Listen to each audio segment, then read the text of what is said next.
हमें विचार करना चाहिए। शायद पहली बात बताते हैं, यह शरीर, मनुष्य का शरीर हमें सौभाग्य से मिला है। बहुत गोस्वामी जी ने कहा है, बड़े भाग मनुष्य तन पाला। बहुत सौभाग्य से मनुष्य शरीर मिला है। इस शरीर से हमें चाहिए कि साधना, भजन, अच्छा कर्म करना, और इसी शरीर से हम अपना बेड़ा पार कर सकते हैं। इसी शरीर में हम शांति को प्राप्त कर सकते हैं। और जो मनोरंजन खानियाँ हैं, उसमें तो सिर्फ भोग भूमिका है। उसमें तो सिर्फ खाना पीना, बाल बच्चे पैदा करना, बस इतना ही है। उसमें सिर्फ वो भोग भूमिका है। जो मनोरंजन खानी है, हाथी है, घोड़ा है, बैल है, गाय है, भैंस है, उसमें सिर्फ भोग भूमिका है। बस खाना है, पीना है, बाल बच्चे पैदा करना है और इस दुनिया से चला जाना है। लेकिन मनुष्य समझदार प्राणी, मनुष्य विवेकशील प्राणी है। मनुष्य अगर विवेक करेगा, समझदारी से अगर वह काम लेगा, तो अपना तो उद्धार करेगा ही करेगा, साथ साथ में समाज का, परिवार का भी वह कल्याण कर सकता है। क्योंकि मनुष्य में यह ज्ञान है, मनुष्य को यह ज्ञान है कि सिर्फ खाना पीना, बाल बच्चा पैदा करना, दुनिया से चला जाना, यह मनुष्य का काम नहीं है। यह तो मानवेतर प्राणियों का काम है। मनुष्य का काम है दया, धर्म, शील, विवेक, विचार, गुरु भक्ति, यह सब मनुष्य का धर्म है। मनुष्य अगर यह करता है तो समझो उसके अंदर में मानवता है, मनुष्यता है। अगर नहीं करता, कहा गया है खाना और पीना पशुओं का काम है, और 2 घड़ी न सत्संग किया करता अभिमान है। आदमी सब काम करता है, सुबह से उठता है, घर साफ करता है, घर द्वार सब कुछ साफ करता है, कपड़े साफ करता है, और बाल बच्चे का भी देखभाल करता है, परवरिश करता है, सारे काम करता है। जिसको ऑफिस में जाना ऑफिस में जाता है। लेकिन एक काम वह नहीं करता है, वह है भजन, सत्संग। जिसको भजन करने का सौभाग्य मिला है, वह समझो बहुत बड़ा सौभाग्यशाली है। भजन कौन करना चाहता है? भजन कोई कोई बिरले ही करता है। जो यह बात को समझता है वही वह भजन करता है। लेकिन अधिकतम तो लोग भजन सत्संग को तो मजाक उड़ाता है, कहता है अरे ये सब लोग बैठे थाली लोगों का काम है, ये हम लोगों का काम नहीं है। हम लोग ऐश मौज करो, खाओ पियो, खूब धन दौलत करो, कमाओ, पैसा के पीछे भागो। सत्संग में जाने से क्या मिलता है? नौकरी करेंगे, खेती करेंगे, बिजनेस करेंगे, और भी काम धंधे करेंगे, पैसा मिलेगा। सत्संग करने से क्या मिलेगा?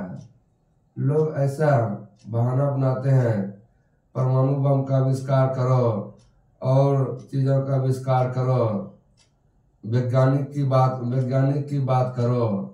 ऐसे सब लोग चर्चा करते हैं। सत्संग से क्या मिलता है?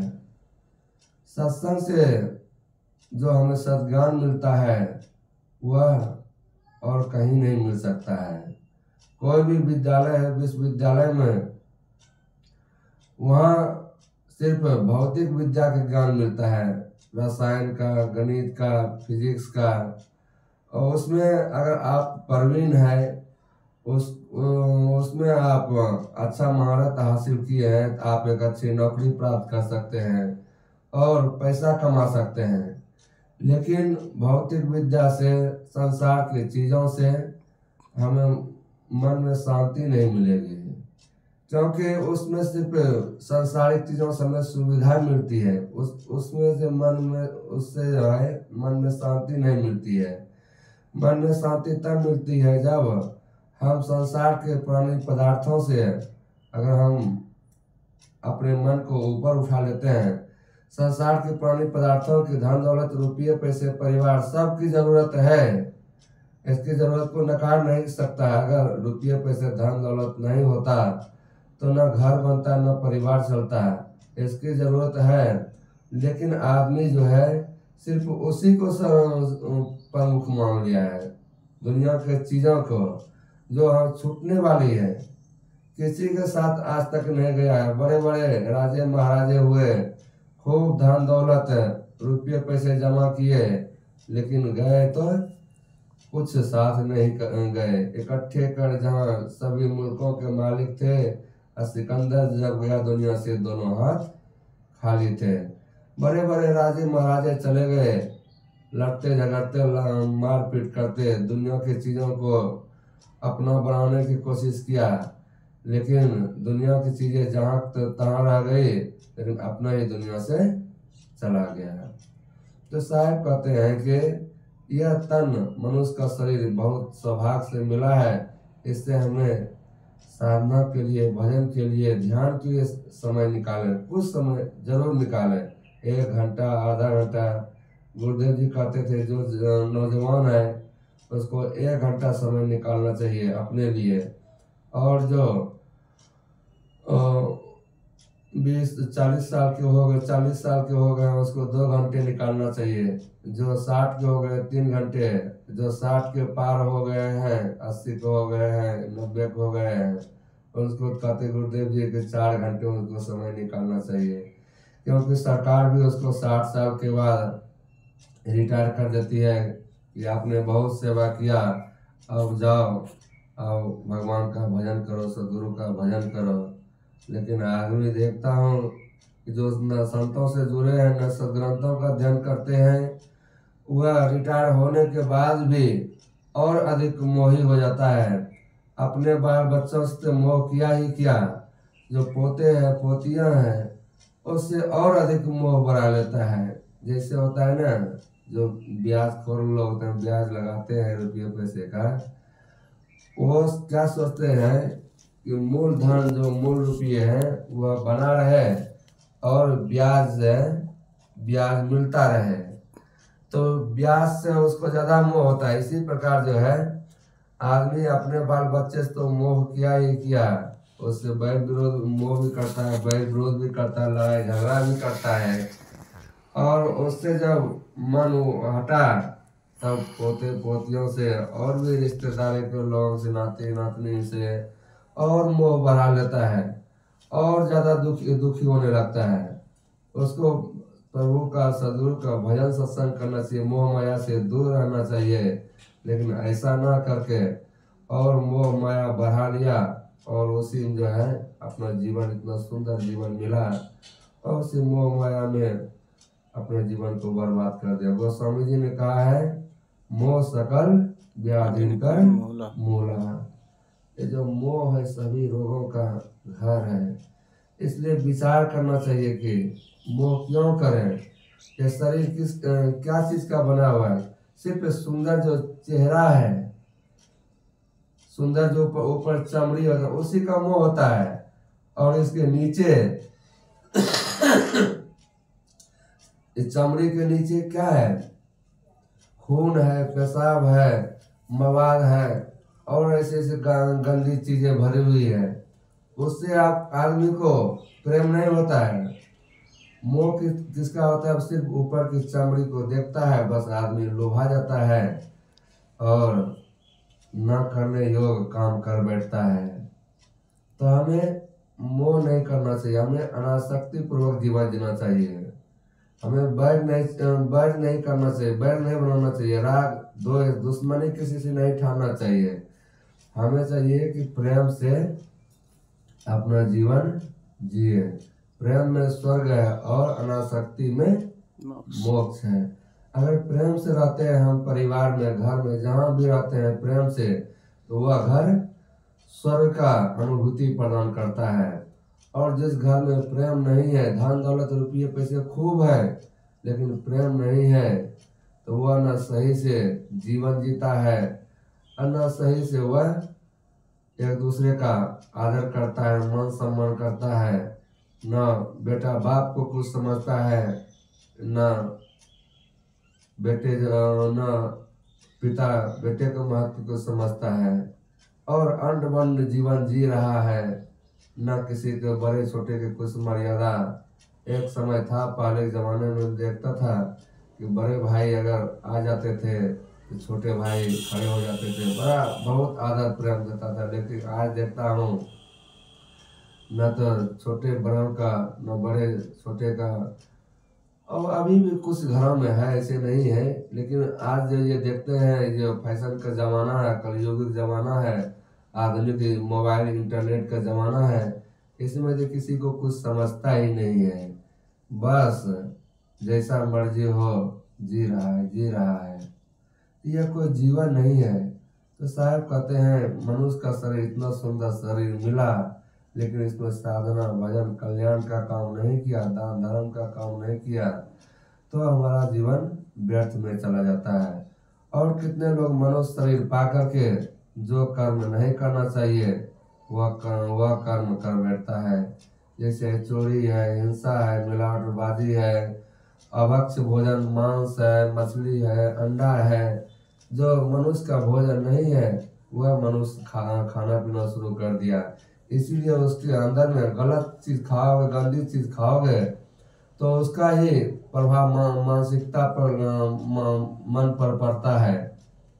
जैसे पशुओं को खाओगे, पशु लड़ाई लड़ता भिड़ता आपस में मार करता है, तो आदमी भी वही गंदी गंदी चीज जब खाना शुरू किया तो उस मन पर उसका प्रभाव पड़ा, और फिर आदमी से भी लड़ाई झगड़ा है। लेकिन जो आदमी सात्विक होता है, शाकाहारी होता है, वह आदमी, उस आदमी को देखो, वह ज़्यादा लड़ाई झगड़ा नहीं करता, वो शांत रहता है और साधना भजन करता है।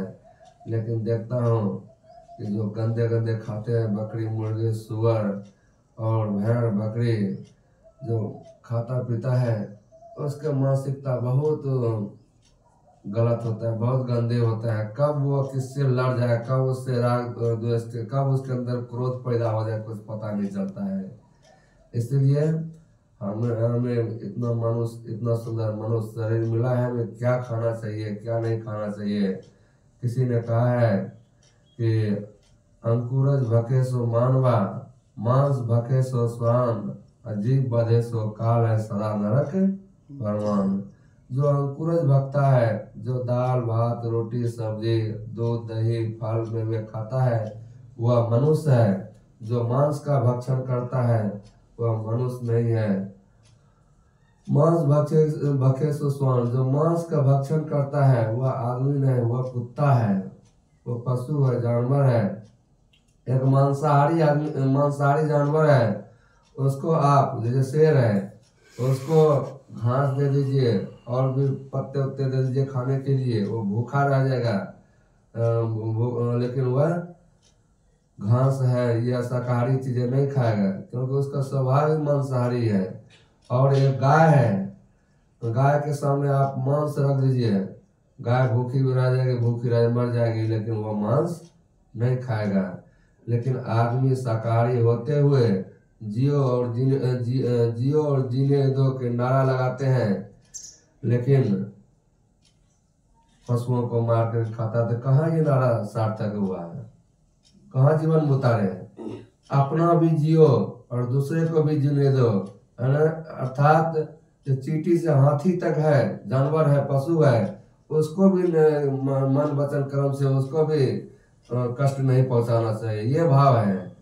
लेकिन आदमी अपना तो जी रहा है, लेकिन जो छोटे छोटे जो कमजोर प्राणी है, बकरी है, मुर्गा है और भी छोटे छोटे जानवर है, उसको मार मार करके खाता है और अपना जीवन को नरक बनाता है। तो साहब कहते हैं कि तन मोहित मन काग है।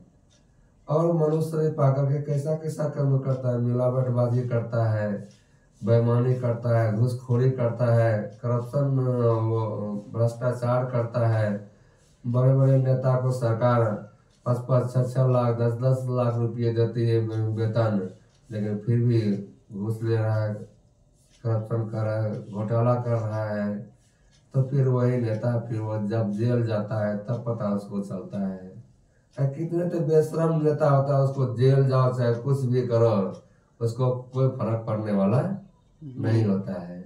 लेकिन जो संवेदनशील, जो समझदार होता है, उसको तो एक बार में ही फर्क पड़ जाता है, लेकिन जो बेशरम होता है उसको तो बार बार जेल ले जाओ, निकालो, उसको मारपीट करो, फिर भी जो उसको कोई फर्क नहीं पड़ता है।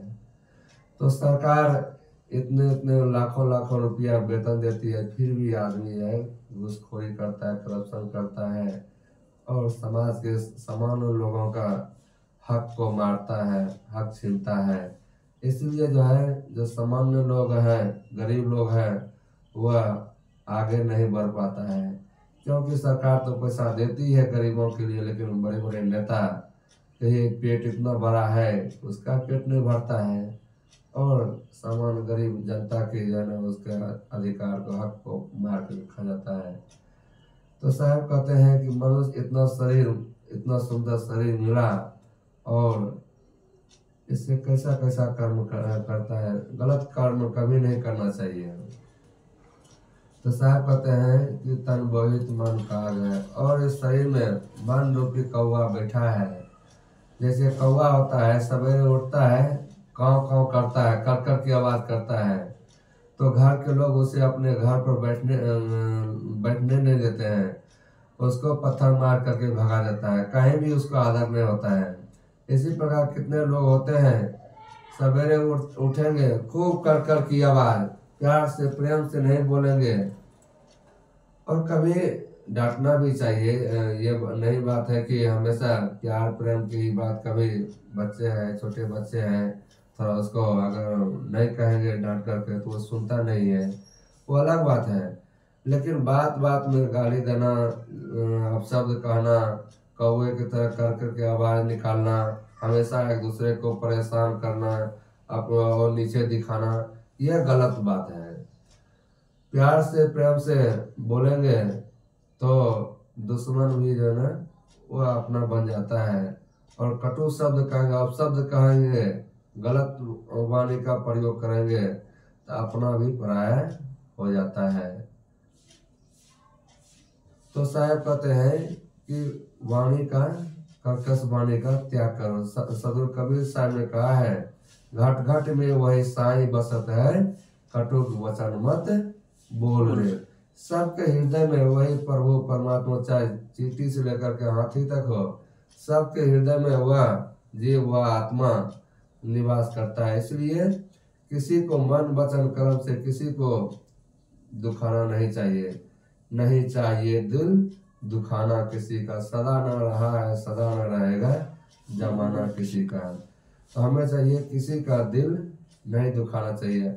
हम चाहते हैं कि हमारा मन, हमारा दिल हमें कोई दुख न दे, हमें कोई पीड़ा न दे, तो हमारा भी कर्तव्य होता है कि हमें भी दूसरे को दुख न दे, दूसरे को पीड़ा न दे। सबसे प्रेम से हिल मिल करके रहिए, हिल मिल रहना, दे के खाना, नेकी बात सिखावत रहना। तो साहब कहते हैं कि शरीर में मन रूपी कौवा बैठा है। कभी कभी यह मन बहुत अच्छी अच्छी बात सोचता है कि हम सत्संग में जाएंगे, संतों के पास जाएंगे, अच्छे विचार सुनेंगे, दान करेंगे, धर्म करेंगे, लोगों की सेवा करेंगे, ऐसा विचार उठता है। और कभी कभी आदमी के मन में ऐसा ऐसे गलत गलत विचार उठने लगता है कि अगर उसके हाथ में कागज और कलम दे दिया जाए तो उससे कहा जाए कि आपके मन में अभी क्या क्या उठ रहा है, क्या क्या मन में विचार आ रहा है, तो वो लिख करके दिखा नहीं सकता, क्यों ऐसे ऐसे गलत गलत विचार मन में उठते हैं। यह किसको अनुभव होता है? जो साधना करते हैं, भजन करते हैं, जो अपने मन को देखता है, उसी को यह समझ में होता है। और जो ये सब कुछ करता नहीं है उसको कुछ पता ही नहीं चलता है, इसलिए वो कुछ नहीं इस बारे में सोचता समझता है, वो भी बेफिक्र रहता है। लेकिन जो समझदार है, जो विवेकी है, उसी को ये बात समझ में आती है। तो साहब कहते हैं कि तन बहुत मन काग है, लक्ष्य जन उड़ जाए, कबू के भर में अगम दरिया, कबू गगन नहाए। तो यह मन के चालबाजी को देखना चाहिए।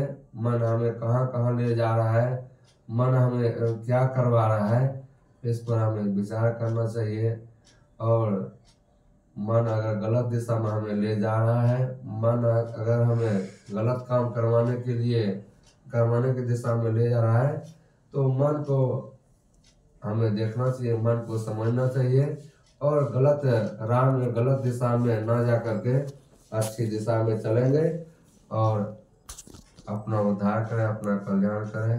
बस इतना कह करके मैं अपनी वाणी को विराम देता हूँ। बोलिए सद्गुरुदेव की जय। साहेब बंदे साहेब।